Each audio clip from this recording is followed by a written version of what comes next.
Kamis 18 Februari 2021, Desa Sukamergo, Kecamatan Amen menggelar pemilihan BPD yang baru, mengingat masa jabatan BPD yang lama sudah habis. Kegiatan ini dilaksanakan dengan sistem door-to-door mengingat protokol kesehatan dan memutus tali rantai pandemi COVID-19. Kegiatan ini berlangsung dengan lancar dan masyarakat sangat antusias dalam menyambut pemilihan anggota BPD yang baru. Masing-masing calon anggota BPD yang baru memiliki visi dan misi yang sama, yaitu membangun Desa Sukamergo jauh lebih maju dan berkembang.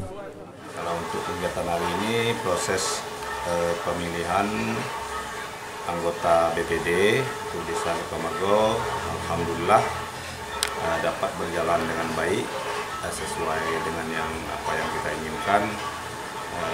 Dalam artian tidak ada kendala atau halangan. Cuman pagi tadi itu sempat ada hujan lah sedikit itulah kendalanya. Turut hadir dalam kegiatan ini yaitu Camat Amen, Kades Sukamergo, Babinsa, Babin Kantipnas, 20 orang calon anggota BPD, 6 orang panitia, Linmas, perangkat desa serta beberapa masyarakat. Proses laporan sebagai laporan kami ke pihak pemerintah daerah atau ke kecamatannya.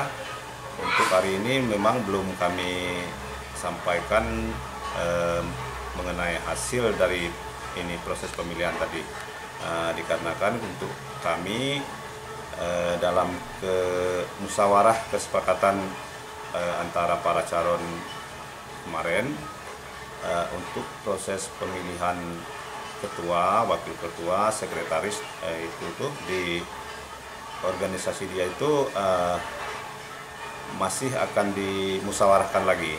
Belum ditentukan dari jumlah suara terbanyak tadi itu dalam proses pemilihan tadi. Untuk musyawarah calon terpilih akan dilakukan besok sore.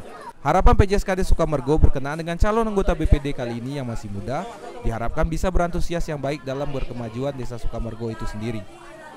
Dari Sukamergo, Widya dan Dika, Lebong TV melaporkan.